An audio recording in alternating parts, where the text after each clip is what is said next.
Hello my dear students. तो बेटा हमने शुरुआत किया था चैप्टर 5 पॉलिटिकल साइंस का, जिसमें बेटा हम कर रहे थे जो हमारा पॉलिटिकल साइंस का 5th चैप्टर था क्लास 12th का, उसमें हम कर रहे थे रेस्टोरेशन ऑफ कांग्रेस सिस्टम, जिसमें हमने देखा था कि कांग्रेस के अंदर क्या क्या प्रॉब्लम हुई थी, इंदिरा गांधी कैसे प्राइम मिनिस्टर बनी, नेहरू जी की डेथ हमने देखा, लाल बहादुर शास्त्री जी की डेथ देखा, उसके बाद इंदिरा गांधी ने कैसे कंसोलिडेट किया पावर को, और जिसको लोग गूंगी गुड़िया समझ रहे थे वो निकल गई जादू की पुड़िया।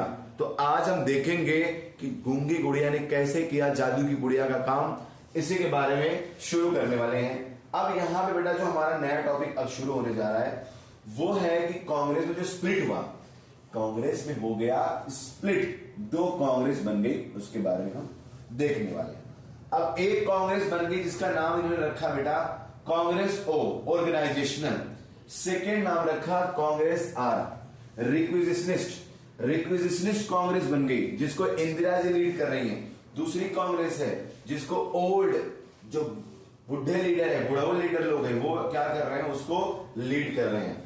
अब ओल्ड जो कांग्रेस है बेटा उसके अंदर ओल्ड लीडर हैं, सिंडिकेट के लीडर हैं, चाहे कामराज की बात करो चाहे निजलिंगप्पा साहब की बात करो, इनकी आइडियोलॉजी कंजर्वेटिव है, प्रो रिच है, अमीर, जमींदारों के सपोर्टर, महाराजाओं को पीवी पर्स देने वाले लोग। वहीं पे जो कांग्रेस आर है रिक्विजिशनिस्ट है, वो न्यू कांग्रेस है under the leadership of iron lady Indira Gandhi. अब इन्होंने क्या किया, इन्होंने स्लोगन दिया, भाई इनकी आइडियोलॉजी सोशलिस्ट रहेगी और प्रो पुअर, गरीबों का भला कर रहे हैं, और भाई साहब लोग अमीरों का भला करने चले थे। अब इंदिरा गांधी देखो क्या करेंगे, इंदिरा गांधी ने क्या किया, प्रोजेक्ट किया कि this split is not a personal power struggle.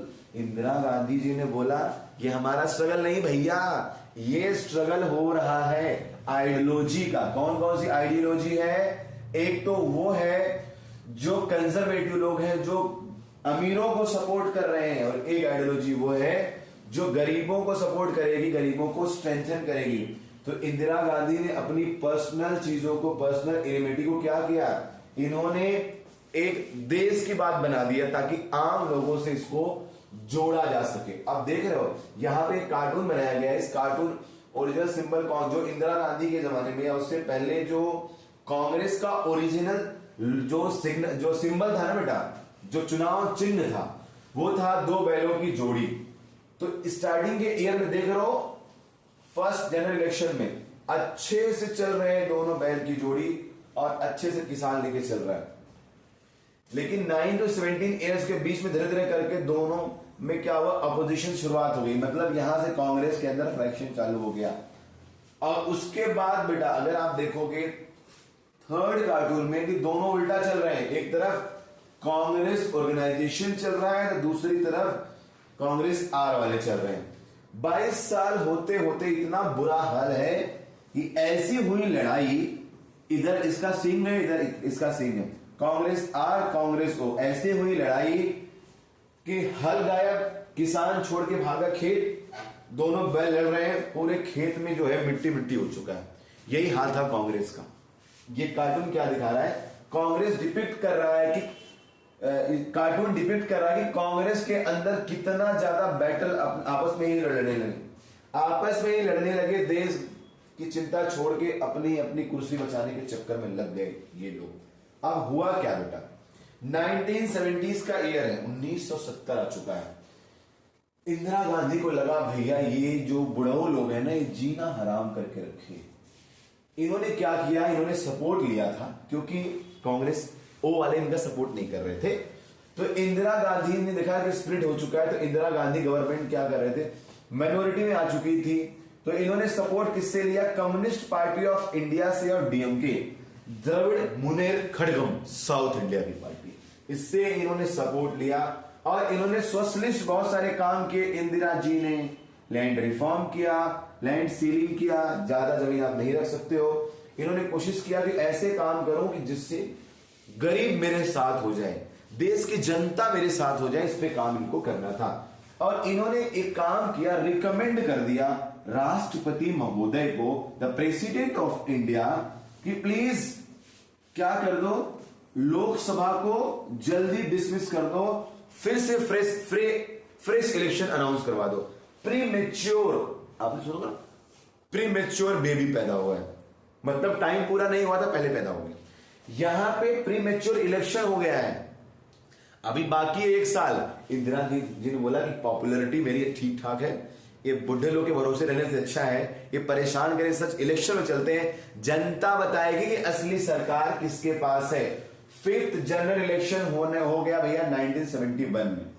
अब 5th जनरल इलेक्शन में इंदिरा जी एकदम धूम धड़ाके से गई, उन्होंने भैया बोला कि हम लड़ेंगे चुनाव। अब 71 का जो बैटल ग्राउंड था बेटा, 2 तरीके से था। एक तरफ तो था ग्रैंड अलायंस, सारे नेता इकट्ठा हो गए थे और इन्होंने बनाया था एक अलायंस, ग्रैंड अलायंस। क्या बनाया था? अलायंस बनाया था किसके खिलाफ? इंदिरा गांधी के खिलाफ, ठीक है ना। अब जो इनका अलायंस पूरा था उसके अंदर कंपोजिशन कौन कौन थी? एसएसपी थी, पीएसपी थी, भारतीय जनसंघ जो बीजेपी के पापा थे वो थे, स्वतंत्र पार्टी, बीकेडी पार्टी। इनका एजेंडा एक ही था भाई, इनका एजेंडा था इंदिरा हटाओ, बस देश के लिए क्या काम करेंगे कोई मतलब नहीं है, बस इंदिरा को हटाने में लगे हुए थे। वहीं पे कांग्रेस इंदिरा जी की, साथ में सीपीआई, इन्होंने बोला कि हमारा अलायंस जो है सीपीआई के साथ रहेगा और इनका क्लियर एजेंडा था इशू ड्रॉन। इन्होंने बोला इशू बेस हमारा काम रहेगा। इन्होंने स्लोगन दिया गरीबी हटाओ, गरीबी हटाओ की बात किया। गरीबी हटाओ बस एक नारा नहीं था, गरीबी हटाओ लोगों के इमोशंस जुड़े थे कि इंदिरा जी गरीबी देश से हटाएंगी, लोग बहुत खुश थे।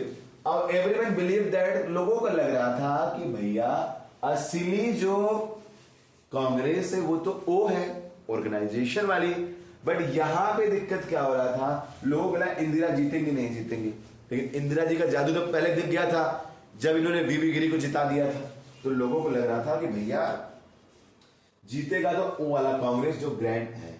अब यहां पे जीतने के लिए इंदिरा गांधी ने कुछ चाल चला, कुछ दिमाग लगाया। क्या दिमाग लगाया बच्चों? इन्होंने बोला गरीबी हटाओ का नारा दिया। देश में ज्यादातर लोग गरीब, सबको लगा भाई गरीबी हट जाएगी तो हम तो अमीर बन जाएंगे।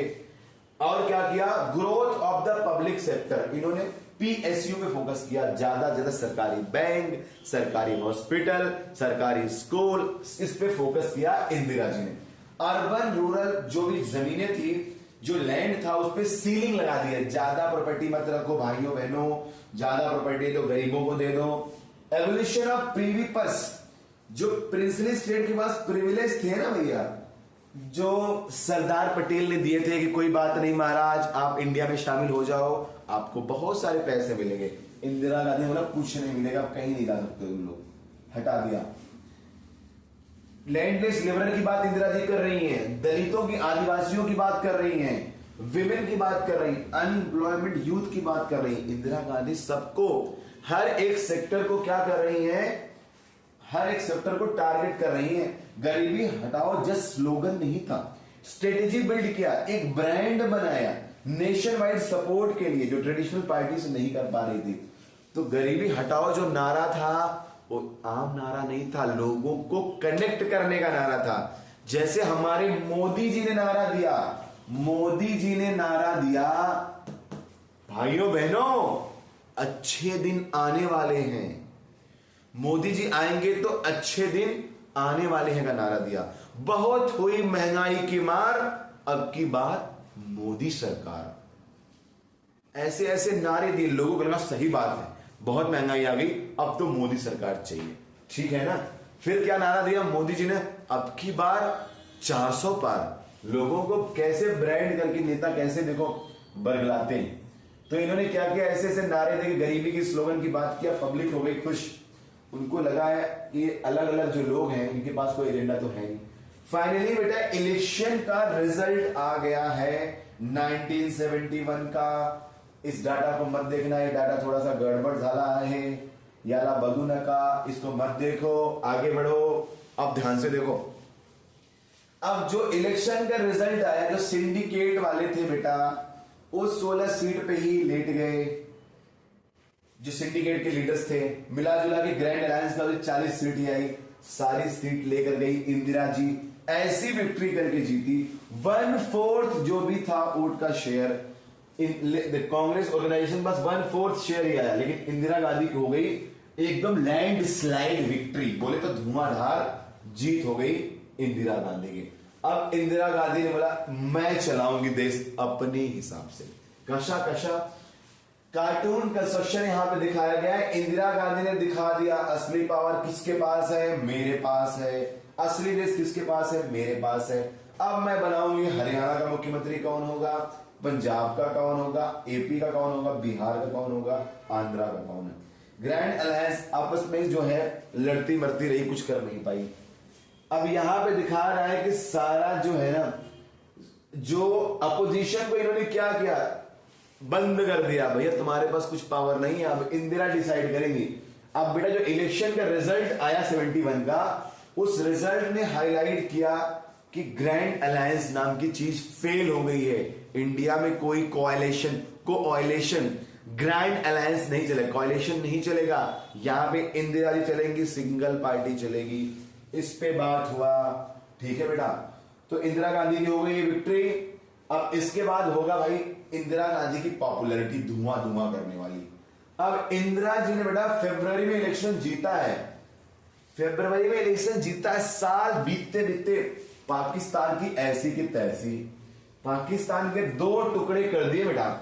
एक ईस्ट पाकिस्तान, वेस्ट पाकिस्तान में ईस्ट पाकिस्तान को बना दिया बांग्लादेश। जितने भी असेंबली इलेक्शन हुए ना 1972 में, इंदिरा गांधी ने स्वीप किया, हर जगह जीत गई। लोग बोले क्या लेडी है, वाह आयरन लेडी। लोगों ने बोला कि इंदिरा जी ने तो ईस्ट पाकिस्तान बना दिया, हमारे दुश्मन के टुकड़े टुकड़े कर दिए।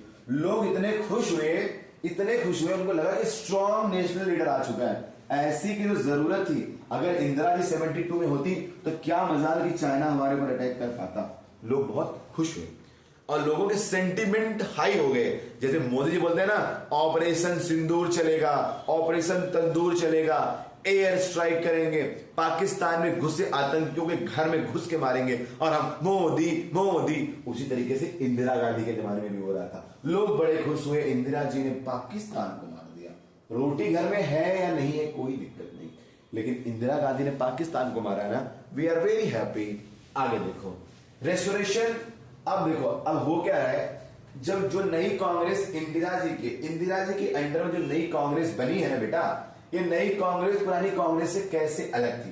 पुरानी कांग्रेस जो बेटा थी ना, पुरानी कांग्रेस की एक खास बात थी कि पुरानी कांग्रेस को बोलते थे अम्ब्रेला ऑर्गेनाइजेशन, जो डेमोक्रेटिक थी, फेडरल नेचर था, सब चीजों को ऑब्जर्व करते थे, टेंशन को, डाइवर्सिटी को मानते थे। लेकिन जो नई कांग्रेस आई इंदिरा जी की, हाईली सेंट्रलाइज था और यहां पर पॉपुलैरिटी बस एक लीडर की थी, उसी हिसाब से पूरा मामला चल रहा। किसी दूसरे को इंटरनल डिसेंट, किसी ने अंदर कुछ बात किया ना, पार्टी से बाहर। सेम वही जो मोदी जी कर रहे हैं। आपको लगता है बीजेपी में कोई ऐसा जो मोदी जी को चैलेंज कर सकता? बिल्कुल नहीं। जो करेगा अगला मुख्यमंत्री नहीं बनेगा, ठीक है। उसी तरीके से यहां पर इंदिरा जी का कोई चैलेंज नहीं है, अनप्रेसिडेंटेड अथॉरिटी है, डेमोक्रेटिक स्पेस। इन्होंने क्या किया, जो पीपल्स में कम करके कोशिश किया कि मनमानी करूं, अपने हिसाब से चलाऊं, बोले तो डिक्टेटर टाइप में चलाने की कोशिश इन्होंने किया है, ठीक है बेटा। अब बेटा देखो इसमें क्या है, अब साइकिल की शुरुआत कैसे हुई।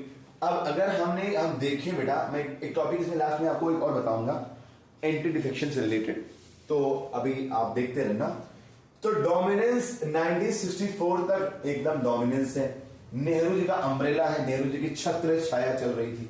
71 आते आते इकोनॉमिक क्राइसिस आया, हमने देखा लीडरशिप की दिक्कत आ गई, शास्त्री जी की डेथ हो गई, बहुत सारे चैलेंजेस थे, कांग्रेस नॉन कांग्रेसिज्म चल रहा था, इससे निपट गए। 69 आते आते इंटरनल डिसेंट इतना बढ़ गया कि कांग्रेस का स्प्लिट हो गया, सिंडिकेट बन गया, ऑर्गेनाइजेशन बन गया।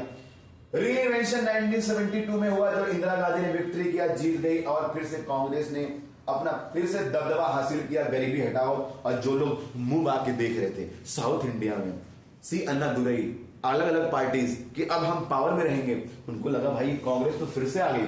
कांग्रेस सिस्टम से लोगों ने कांग्रेस तो गई, बट कांग्रेस नहीं गई। कांग्रेस जो है फिर से डिमांड में आ गई। अभी भी बीजेपी यही देख रही है कि कांग्रेस तो गई, कांग्रेस खत्म, 150 साल पुरानी पार्टी है, फिर कांग्रेस दो चार स्टेट में जीत जाती है। अभी भी इंडिया में आपको क्या लगता है सबसे बड़ा चैलेंज कौन दे रहा है बीजेपी को? कांग्रेस ही दे रही है। पूरे इंडिया में सबसे बड़ा जो कार्डर है किसके पास है? बीजेपी के बाद किसका नंबर आ रहा है? कांग्रेस का आ रहा है। तो कितनी भी इनरिलेवेंस कांग्रेस हो जाए, अभी भी जो सेकंड अल्टरनेट हमारे पास है आफ्टर बीजेपी, कांग्रेस ही है। आपको पसंद आए ना पसंद आए वो अलग बात है। तो बेटा आपने देखा कि कांग्रेस सिस्टम को कैसे चैलेंज कैसे आया और रिस्टोरेशन कैसे किया।